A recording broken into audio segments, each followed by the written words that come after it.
It started like a normal sunrise over New York. Cold air, blue light, the smell of ocean salt riding in from the east. At 8:17 a.m., as the sun climbed past the arc of the East River, the light changed. Not brighter, not darker, just different. It bent.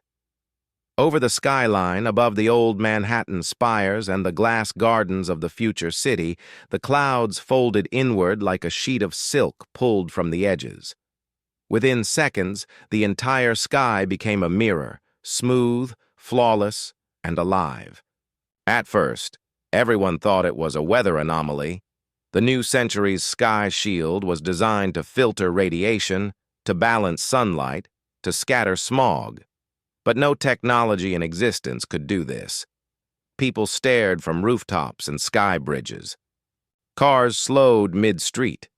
In the reflection above, the city stared back, perfect and upside down, every building gleaming in impossible symmetry. But then, someone noticed something terrifying. The reflection didn't match. A man walking across Times Square looked up and saw his reflection still standing there, a few seconds behind. He lifted his hand. The reflection copied the motion, just after. And in that delay, that heartbeat of difference, the world realized the sky was not a mirror at all. It was watching. By day 2, every news channel on the planet was broadcasting one word: phenomenon. Scientists called it atmospheric reflection collapse. Pilots refused to fly. Satellites burned out when they passed over the area. The magnetic field over the city twisted like a spiral of iron filings. At night, the reflection didn't disappear.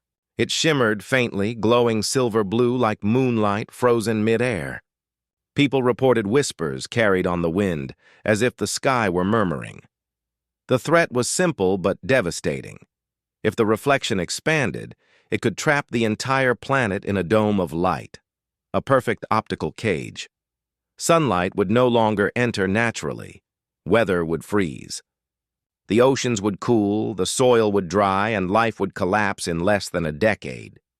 But if the reflection was alive, if it wasn't an accident, then humanity faced something greater, a conscious atmosphere, a living intelligence made of light.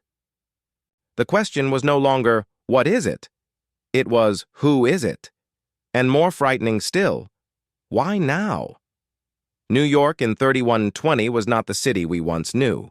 It had grown upward and inward, vertical forests stacked between towers, drone highways, running along suspended rails, rivers redirected through algae-filtered glass. Skyscrapers pulsed softly with living walls that photosynthesized, breathing oxygen into the wind. At the city's core stood the Empire Arcology, a towering spiral of metal and glass, 2 miles high, wrapped in living moss and light. It was more than a building. It was the city's brain. And now it was directly under the mirror's heart. Inside the Arcology's upper chambers, scientists and engineers gathered in near silence. They called themselves the Sky Division, linguists, physicists, quantum coders, and historians, humanity's best attempt to talk to the sky. Every instrument pointed upward. Every reading told the same story. The mirror wasn't reflecting light. It was sending it back. Each pulse of light followed a sequence: 2, 3, 5, 7, 11, prime numbers, mathematics, the universal language of intelligent life. For 3 days the sequence repeated. Then, at exactly 8:17 a.m. on the 4th morning, the rhythm changed. The clouds brightened and formed words, not written, but sculpted in light. The message stretched across the entire eastern sky. Do. You see us? The Sky Division launched an exploration mission, not into space, but into the sky itself. They deployed a fleet of biodrones, semi-organic craft capable of moving through dense atmosphere without distortion. The drones climbed higher and higher through air that began to feel like glass. At 15 kilometers, instruments began to fail. The drones' cameras flickered, Their navigation systems scrambled. The air around them shimmered like liquid crystal, reflecting not the earth below but a second world above.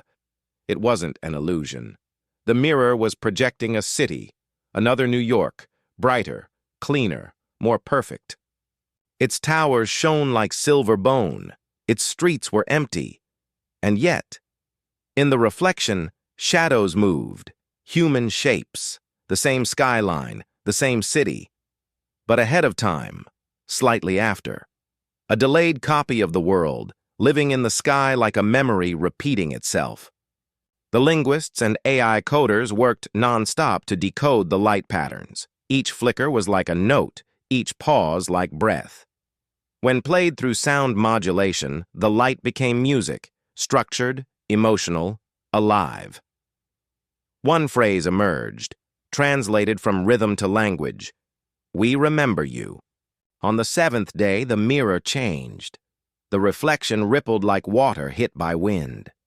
Clouds parted over Manhattan, and for the first time since it began, something came through. Light rained downward in perfect columns, bending around wind currents, condensing mid-air into shapes. Tall, human-like figures made of refracted air stood upon the roof of the Empire Arcology. They weren't physical, not in the way we understand it, but their presence was undeniable. Their bodies shimmered like heat waves, their edges glowing with the color of sunrise. When they moved, the city's power grids responded, lights flickering in unison. Everyone on Earth watching the broadcast saw the same thing. The mirror beings were humanoid. They were us, or something close. The Sky Division opened communication lines, but the beings didn't speak. Instead, the city itself began to hum. Low at first, then rising in harmonic resonance. Traffic lights pulsed in rhythm, drones froze in midair, and wind turbines spun backward. Then came the voice. Not through speakers, but through the entire environment, the sound of the city arranged into words. "We are your reflection. We became light to survive the silence you left behind. This sky is your memory." The scientists realized what it meant. The sky mirror wasn't alien. It was humanity's future, a temporal echo sent backward through quantum atmosphere. In the distant future, after Earth fell silent, consciousness had found a way to preserve itself as light. The mirror was our descendants, reaching back to warn us or to connect before time closed its loop. As contact deepened, the world changed. Weather stopped behaving naturally. Wind carried data. Rain formed geometric ripples that spelled binary code across streets.